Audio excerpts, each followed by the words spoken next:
Evidenciaterapeutica.com, plataforma para la educación y entrenamiento de profesionales de la salud, público en general. ¿Quiénes somos? Profesionales de la salud, ingeniería de sistemas y diseño web, que han unido sus conocimientos y expectativas en la resolución de problemas terapéuticos en diversas situaciones clínicas, utilizando la mejor evidencia disponible en la literatura científica. Al lado izquierdo de la plataforma podrán ingresar a diferentes herramientas para la educación virtual. Al lado derecho, educación para pacientes, alerta de seguridad en fármacos y presentaciones en SlideShare o presentaciones de videos en YouTube en esta sección. Finalmente, en Evidencia 2.0 encontrarán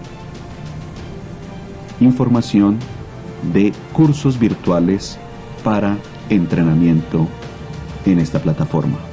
Nos pueden seguir en Facebook y Twitter, evidenciaterapeutica.com, plataforma de educación virtual. Estimados, quiero darle la bienvenida al segundo módulo de este curso de entrenamiento en inmunología básica. Mi nombre es Julio César García Casallas, jefe del Departamento de Farmacología Clínica y Terapéutica de la Clínica de la Universidad de La Sabana, profesor asistente de la Universidad de La Sabana y director científico de esta plataforma de educación virtual Evidencia Terapéutica. El curso de inmunología básica tiene los siguientes objetivos: conocer los elementos, células y órganos del sistema inmunitario, conocer y comprender los tipos de respuesta inmunológica y los mecanismos efectores y reguladores implicados en cada una de ellas, conocer los mecanismos implicados en las principales enfermedades del sistema inmunitario, conocer los principales fármacos moduladores de la respuesta inmunitaria y el papel que tiene allí las inmunoglobulinas, específicamente Intratec. Las competencias al finalizar este curso: conocimientos de los principios generales de la defensa inmunitaria del organismo, conocimientos de los genes, moléculas, células y órganos del sistema inmunitario, conocimiento de las funciones y mecanismos de acción del sistema inmunitario y conocimientos de Intratec como fármaco y sitios de intervención farmacológica.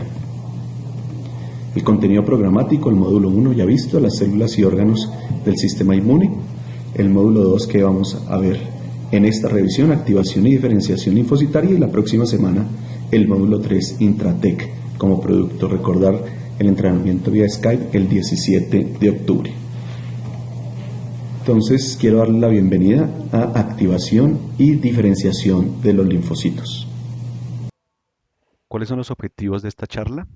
Diferenciar las funciones del linfocito T y del linfocito B, conocer las diferentes inmunoglobulinas, con énfasis en la inmunoglobulina IgM, entender los pasos de la activación de los linfocitos T y de los linfocitos B frente a un proceso infeccioso. Entonces, inicialmente, el cuerpo se defiende de diferentes maneras frente a una noxa externa, frente a un microorganismo, frente a una lesión externa. Y existen diferentes tipos de barrera frente a las diversas enfermedades que puede sufrir.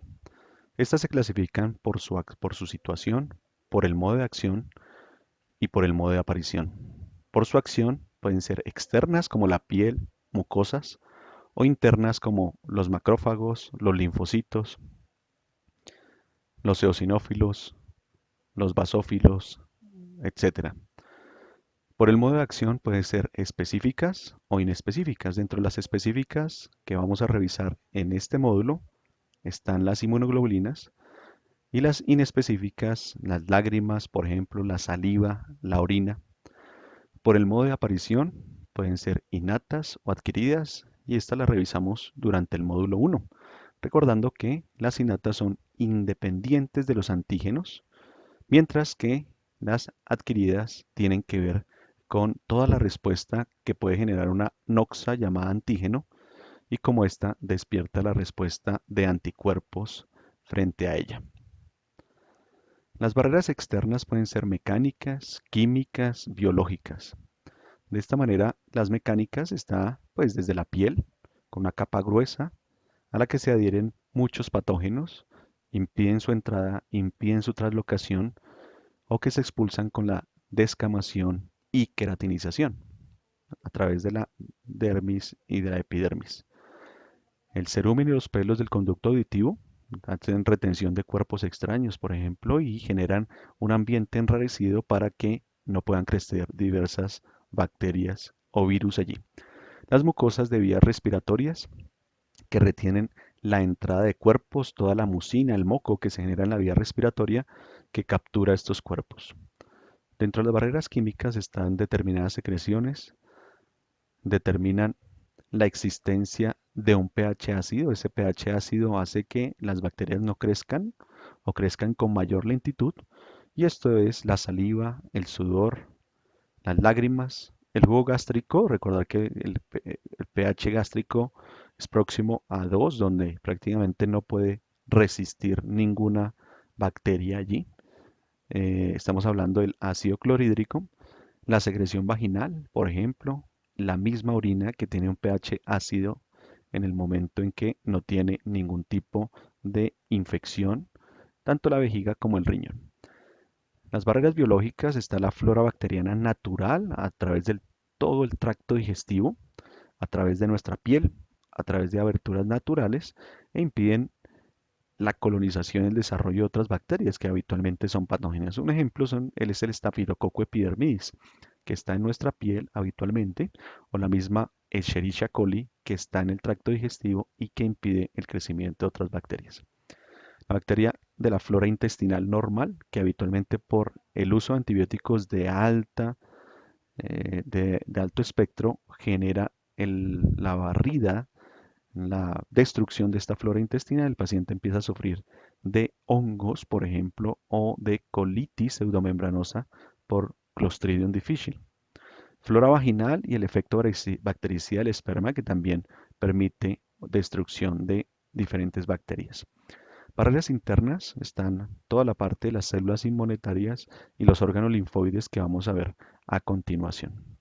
Entonces, existen diferentes mecanismos de defensa orgánica, los mecanismos de defensa inespecíficos, barreras primarias, o la respuesta inmunitaria inespecífica y los específicos que ya van dirigidos contra el patógeno, los anticuerpos dirigidos contra estos patógenos.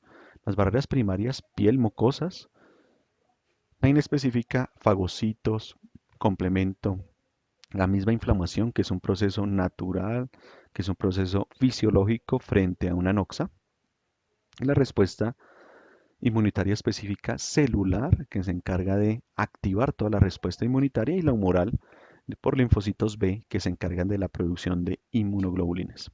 Aquí están las diferentes barreras de mucosas, desde la nasofaringe, boca, pulmones, estómago, colon, vagina, vejiga, uretra, todo esto. Entonces, y en estos sitios que estoy señalando acá, existe una alta concentración de microflora normal que habitualmente no debemos destruir, como les decía en la diapositiva anterior, se puede aumentar su colonización, se puede barrer la flora normal por el uso indiscriminado de antibióticos, de tal manera que si utilizamos, por ejemplo, inmunoglobulina enriquecida, podemos ahorrar antibiótico, podemos disminuir el uso de antibiótico y proteger toda esta flora.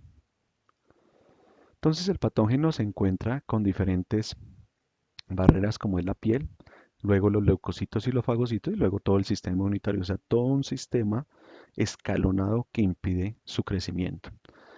Hablamos del antígeno en un módulo anterior y es una molécula capaz de producir una respuesta del sistema inmune.